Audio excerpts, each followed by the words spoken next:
नमस्कार। रात के तकरीबन 10 बज रहे हैं और हम खड़े हैं इस पेट्रोल पंप पर। अभी स्थिति ठीक है, भीड़ भाड़ नहीं है, लेकिन दिन के समय यहाँ पर सिक्योरिटी लगानी पड़ी थी। पुलिस के 2 सिपाही खड़े हुए थे।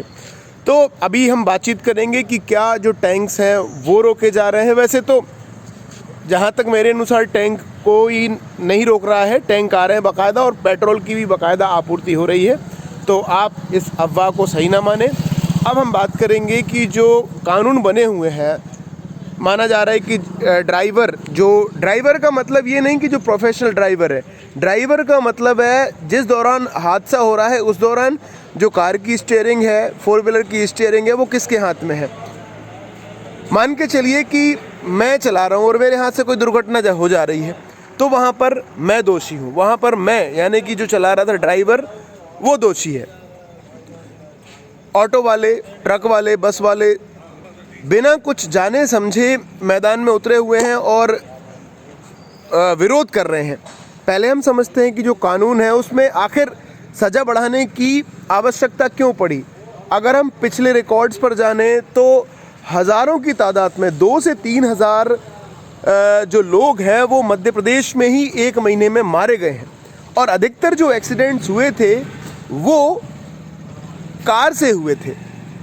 ट्रक, बस, ऑटो में इतने ज़्यादा दुर्घटनाएं नहीं होती हैं और सबसे ज़्यादा विरोध वही कर रहे हैं। तो हमें ये समझना होगा कि ये जो कानून है वो सिर्फ उनके लिए नहीं है कि जो भी प्रोफेशनली अपनी रोजी रोटी ड्राइवरी करके अपना काम कर रहे हैं, तो उनके लिए नहीं है। कानून है कि हिट एंड रन, आप मार कर भाग रहे हैं और उसको बचा भी नहीं रहे हैं, आप पर वो धाराएं लगेंगी। आपको 10 साल की सज़ा मिलेगी, 7 लाख आपको जुर्माना देना होगा। अब यहाँ पर एक बात है कि जो ड्राइवर है वो चला रहा है, आप दूसरे राज्यों में जाते रहते हैं, तो आप ऐसा नहीं है कि आपसे कोई दुर्घटनाएं हो रही हैं। यहाँ पर एक और यहाँ पर कानून का प्रावधान है कि यदि आपसे कोई दुर्घटना हो जाती है अनजाने, जानबूझ के तो कोई मारता नहीं, यदि आपसे कोई दुर्घटना हो जाती है तो आप वहाँ पर रुकते हैं। एक डर ये भी है, ड्राइवरों से हमने बात करी तो उन्होंने कहा कि भैया यदि अगर भीड़ ने हमको पकड़ लिया, भीड़ हमको मारेगी तो हम क्या करें। तो उसका सलूशन ये हो सकता है कि आप तुरंत भीड़ से तो बचें, अपने आप को बचाएं। अब वहाँ पर भीड़ रहेगी तो भीड़ तो जाहिर सी बात है कि जो घायल है हिंदुस्तान में अधिकतर तो उसको अस्पताल तक पहुँचाते ही हैं, नहीं तो 100 नंबर ला के पुलिस को जो आपकी 108 है उसको बुलाया जाता है और वो अधिकतर मामलों में जो घायल है बच जाता है। वहाँ से आप भाग के तुरंत यदि थाने जाते हैं और पुलिस को इस मामले की जानकारी देते हैं तो आप पर वही धाराएं लगेंगी जो पहले थी, मतलब कि जो अभी तक है 5 साल या 2 साल की जो सज़ा है वही आपको लगेंगी और आपकी ज़मानत तो तुरंत हो जाएगी। ये प्रावधान है। अब इसमें अगर ये कानून बन जाता है तो मेरे अनुसार सबसे ज़्यादा जो फ़ायदा होगा वो होगा आम आदमी को, क्योंकि आम आदमी, एक तो सरकार पर यहाँ पर सवाल खड़ा होता है कि सड़कों की स्थिति अच्छी नहीं है, सड़कों पर लोड ज़्यादा है, लोग बाग जितने व्हीकल्स हैं, 2 व्हीलर्स हैं, उसके मुकाबले जो रोड की स्थिति है बिल्कुल भी अच्छी नहीं है। आप कहीं पर भी चले जाएं, हाईवे को छोड़ दें तो हाईवे पे इतने ज़्यादा हादसे होते नहीं। हादसे होते हैं आपके स्टेट हाईवे पे या जो दूसरी सड़कें हैं, वहाँ पर लोड रहता है। यहाँ पर सरकार की सबसे पहली जवाबदारी है, कानून बना रही है ये तो अच्छी बात है, लेकिन सरकार को इंफ्रास्ट्रक्चर पर ध्यान देना चाहिए। रोड यदि अच्छे बनेंगे तो जाहिर सी बात है ये जो हादसे हैं वो होंगे नहीं। तो एक ये चर्चा हम आपसे आम कर रहे हैं, ये मेरी राय है, आपकी राय भी अपनी हो सकती है। हमें इस बात को ध्यान से समझना होगा।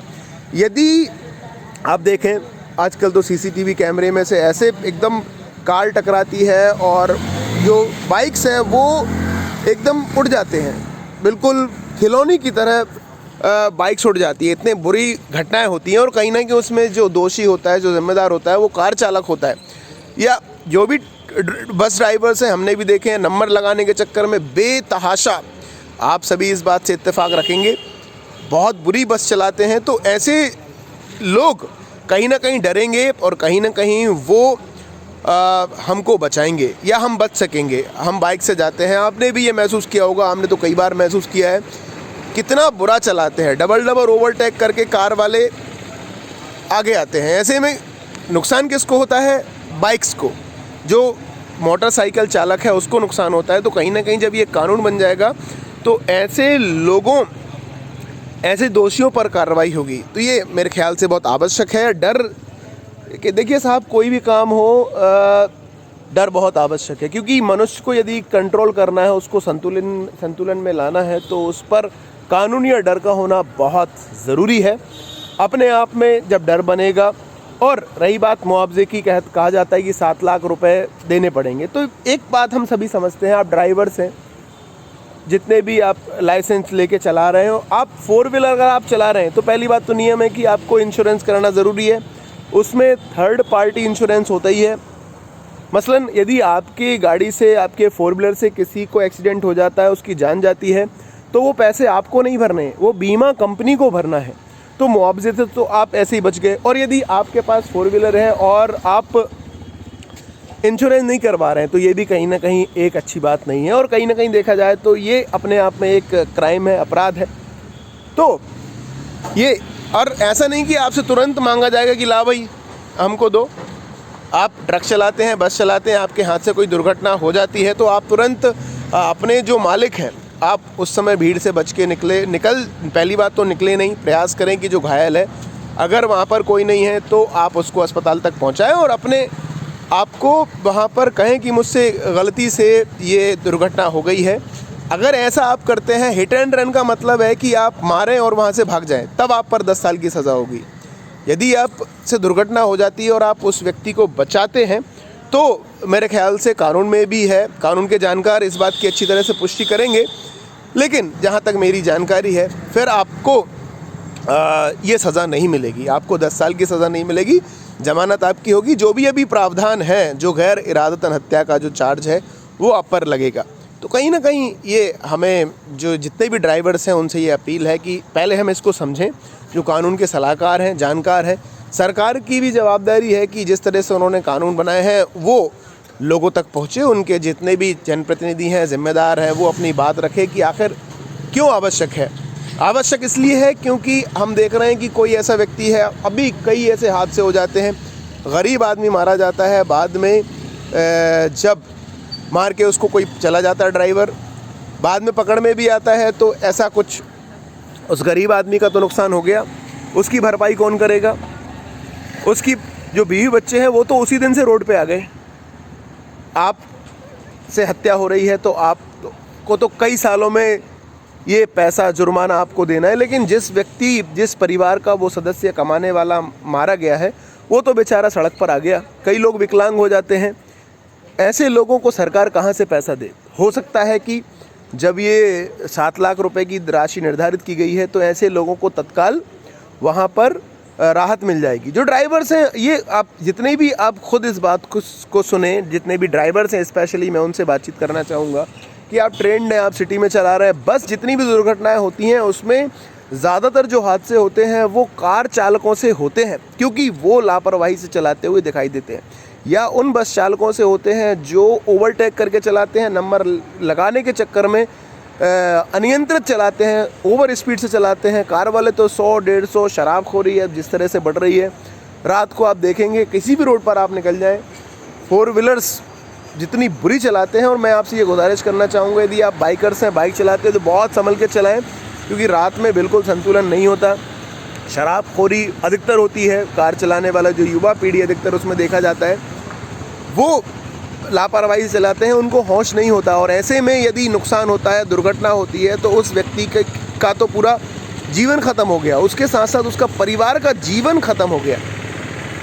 ये मानना पड़ेगा। ये यहाँ पर कानून की एक अच्छी बात है कि कानून बनेगा तो कहीं ना कहीं इसमें डर बैठेगा लोगों के दिलों में, और जो जिनके साथ जो विक्टिम्स हैं, घटनाएं होती हैं, उन्हें थोड़ी सी इसमें राहत मिलेगी।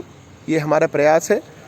अब हम जो पेट्रोल के चालक हैं, संचालक हैं, उनसे बातचीत करेंगे कि अभी हमने जो कहा है कि वाकई में वो बात सच है कि नहीं, कि पेट्रोल मिल भी रहा है या नहीं। अभी मैंने आपसे बात की थी कि आपको ऐसे अफवाहों में नहीं आना है, क्योंकि ज़बरदस्त भीड़ लगती है और ऐसी अफवाह चली गई है। ये लोग भी देख सकते हैं, अभी 10-11 लगभग बज रहा है, 10 बज रहा है और ये लोग जाने की फिराक में है।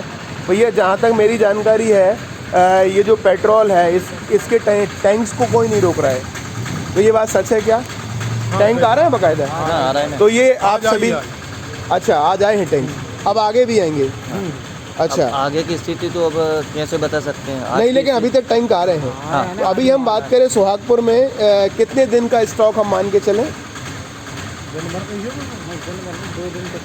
2 दिन। अच्छा 2 दिन का स्टॉक है।